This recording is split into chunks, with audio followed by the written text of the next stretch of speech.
السلام علیکم ورحمۃ اللہ وبرکاتہ۔ آج ہم نے شروع کرنا ہے ریل کا سفر کلاس 8 کا، تو انشاءاللہ اس کو شروع کریں گے، تو آپ ساتھ رہیے۔ شاعر کا نام سید ضمیر جعفری۔ آج جس بند کو شروع کرنا ہے وہ ہمارے پاس ہے نمبر 3۔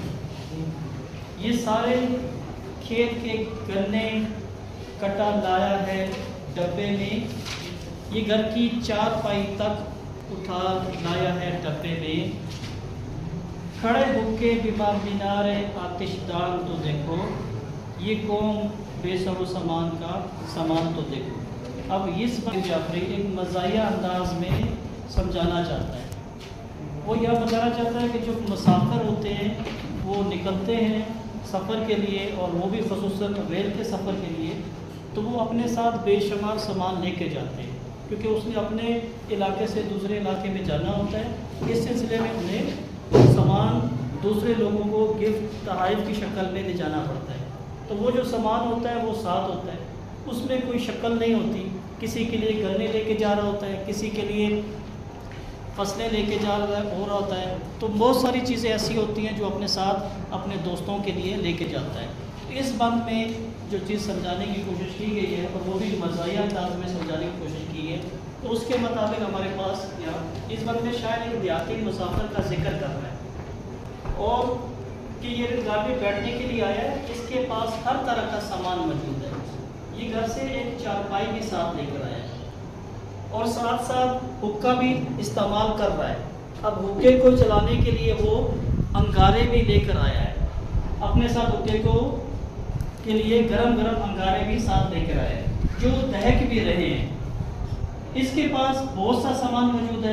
یہ مسافر ریل گاڑی کے پلیٹ فارم پہ موجود ہے، اور ان سب چیزوں کے ساتھ وہ ڈبے میں چڑھنے کی کوشش کر رہا ہے۔ اب ایک ایسے مسافر کا بتایا جا رہا ہے، ایک ایسے مسافر کی طرف اشارہ دیا جا رہا ہے کہ وہ اپنے گاؤں سے جب دوسری طرف جانا چاہتا ہے سفر کے لیے، تو اپنے ساتھ اس طرح کی بہت ساری چیزیں لے کے جا رہا ہوتا ہے۔ وہ اپنی گٹری میں اس نے بہت سارا سامان اٹھایا ہوتا ہے۔ اب ریل گاڑی دیکھو اور چارپائی دیکھو، اور اس کے اندر اس کے ساتھ جو باقی لوازمات کے جو سامان ہیں وہ دیکھو، تو اتنی بے احتیاط چیزیں جمع ہو جاتی ہیں سامان کی شکل میں، جو اس کے بیٹھنے کے لیے جگہ نہیں ہو رہی، تو وہ اس سامان کو بھی ساتھ لے کے جا رہا ہے، اور یہ سارا کچھ جو لے کے جا رہا ہے اس نے اسی تیسرے ڈبے میں رکھنا ہے۔ تو یہاں پہ جو نمبر تیسرا ڈبہ ہے اسی کے بارے میں بتا رہے ہیں کہ ہر طرح کا سامان لوگ اس میں لے کے چلے جاتے ہیں، لیکن جو خصوصی ڈبے ہوتے ہیں اس میں ٹکٹ بائی ٹکٹ ہوتا ہے، تو پھر وہاں پہ سامان بھی چیزیں بھی جو ترتیب سے ہوتی ہیں، اس لیے وہاں آسانی ہوتی ہے۔ لیکن یہاں پہ جو سمجھایا جا رہا ہے کہ سستا ہونے کی وجہ سے تیسرے ڈبے میں مسافر آسانی بھی محسوس کرتے ہیں، کیونکہ ان کو آسانی یہ ہوتی ہے جتنا بھی سامان اپنے ساتھ اٹھا لیں گے اپنے ساتھ جا کے وہاں جمع کر دیں گے۔ تو یہاں اشعار میں اس بند میں اس طرف اشارہ کیا گیا۔ اب آپ کے پاس نمبر 4 جو ہے، نمبر 4 میں وہ ایک رسی میں پورا لاؤ لشکر باندھ لایا ہے، یہ بستر میں ہزاروں تیر و نشتر باندھ لایا ہے، سراہی سے گڑا روٹی سے دسترخوان لڑتا ہے، مسافر خود نہیں لڑتا مگر سامان لڑتا ہے۔ اب ان 4 اشعار میں جو یہ بند نظر آ رہا ہے، اس کی ترتیب بھی یہی ہے کہ ایک مسافر کی طرف اشارہ دیا جا رہا ہے۔ وہ مسافر اپنے ساتھ اپنے سامان میں جن چیزوں کو لے کر آیا ہے اس نے ان کو رسی میں باندھا ہوا ہے، اور اس کے پاس پانی پینے کے لیے اپنی ایک سراہی موجود ہے۔ اب سراہی بھی مٹی کی موجود ہے۔ اس کے علاوہ اس نے جو سامان اس نے کوشش کی ہے اس گٹری کے اندر بند کرنے کی، وہ سب سامان کو اپنی اس گٹری میں بھی لا رہا ہے۔ اور اسی طرح اس کے پاس مختلف قسم کے سامان ہیں، جس میں اس نے کھانا پکا کے اپنے ساتھ لایا ہوا ہے، جس میں اس نے مختلف قسم کے حلوے بنائے ہوئے ہیں، اور اس کی وجہ یہ ہے ایک تو خود راستے میں نوش کرے گا، اور ساتھ میں جو حلوے وغیرہ چیزیں بنائی ہوئی ہیں وہ اپنے دوستوں کو جس کے پاس جا رہا ہے ان کو بھی دے سکے گا۔ اسی تشریح کے حوالے سے جب دیکھتے ہیں تو اس میں وہ ایک رسی میں لاؤ لشکر باندھ لایا ہے، یہ بستر میں ہزاروں تیر و نشتر باندھ لایا ہے، سرائی سے گڑا روٹی سے دسترخوان لڑتا ہے، مسافر خود نہیں لڑتا مگر سامان لڑتا ہے۔ تو یہاں ان اشعار کے بارے میں شاعر کہہ رہے ہیں اس بند میں سید ضمیر جعفری ایک ایسے گروہ کا ذکر کر رہے ہیں جو ریل گاڑی میں سوار ہونے کے لیے آیا ہے، انہوں نے ایک رسی میں نہ جانے کیا کچھ باندھا ہوا ہے، وہ جو رسی میں چیزیں لپٹی ہوئی ہیں اس میں بے شمار چیزیں ہیں، ایک بستر بھی اس میں بندھا ہوا ہے اور جس میں نہ جانے کتنے قسم کے سامان موجود ہے، سراہی بھی موجود ہے، دسترخوان بھی ہے، کھانے کے ڈبے بھی ہیں، کھانے کی چیزیں بھی ہیں، مختلف قسم کی روٹیاں ہیں، پکے ہوئے اس کے پاس حلوے ہیں، خشک پھل بھی ہیں، نہ جانے جو کچھ بھی گھر میں موجود تھا وہ سب اٹھا کے لے آیا ہے۔ ایک عجیب و غریب منظر ہے، لوگوں کو ریل گاڑی میں سفر کے لیے گھر کا سامان لے جانا ہوتا ہے، تو اس لیے بھی کہ وہ اپنے دوستوں کو احبابوں کو تحائف دے سکیں، وہ اس لیے اس سامان کو اپنے ساتھ رکھتے ہیں کہ زیادہ سے زیادہ چیزیں چلی جائیں۔ تو یہاں جس مسافر کو اس بند نمبر 4 میں دکھایا گیا ہے وہ اپنے بستر میں اپنے سامان میں بے شمار چیزوں کو لے کے آئے، اور وہ اسی لیے اس ڈبے نمبر 3 میں اتنی گنجائش موجود ہے کہ جتنا بھی سامان وہ رکھ سکتا ہے وہ لے کے جا سکتا ہے۔ تو یہاں پہ بھی نمبر 3 اور 4 مکمل ہوئے۔ تو آپ کو کوئی پریشانی میں کچھ سمجھ نہ آ سکی ہو تو آپ بتا سکتے ہیں۔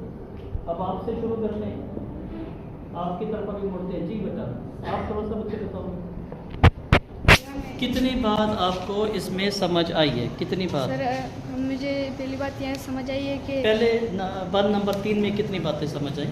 سر کہ مسافر تیسرے ڈبے کو لینے کی کوشش کرتی ہے کیونکہ وہاں پر جتنے سامان یہ لوگ اپنے ساتھ لے کر جاتے ہیں وہاں پر چھوڑ دیتے، باقی ڈبوں میں سامان کے الگ سے پیسے لگتے، اسی وجہ سے تیسرے ڈبے میں ان لوگوں کو آسانی بھی ہوتی ہے۔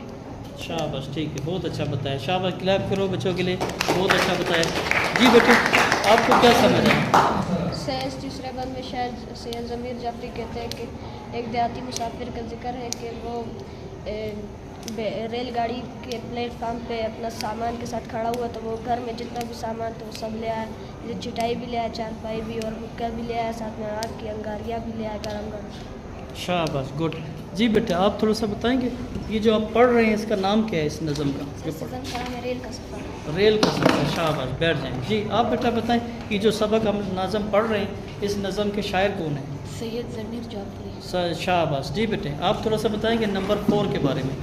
نمبر 4 ہے، اس میں آپ نے کیا باتیں سمجھی؟ سر ہم نے یہ بات سمجھی کہ مطلب ایک مسافر کی بات کر رہے ہیں سید ضمیر جعفری، اور ایسے کہتے ہیں کہ مطلب لوگ جاتے ہیں تیسرے ڈبے میں اور اپنے ساتھ حلوائی چیزیں وغیرہ لے کے جاتے ہیں، اور اس نے مطلب بہت چیزیں اٹھائی، اس کے اپنے ساتھ سرائی بھی اٹھائی جس سے وہ پانی پیتا ہے، اور سب کو اس نے رسی سے باندھا ہوا ہے، تو مطلب پہلے جگہ نہیں ہوتی لیکن اس کے ساتھ میں چیزیں بھی اٹھائی ہوتی ہیں۔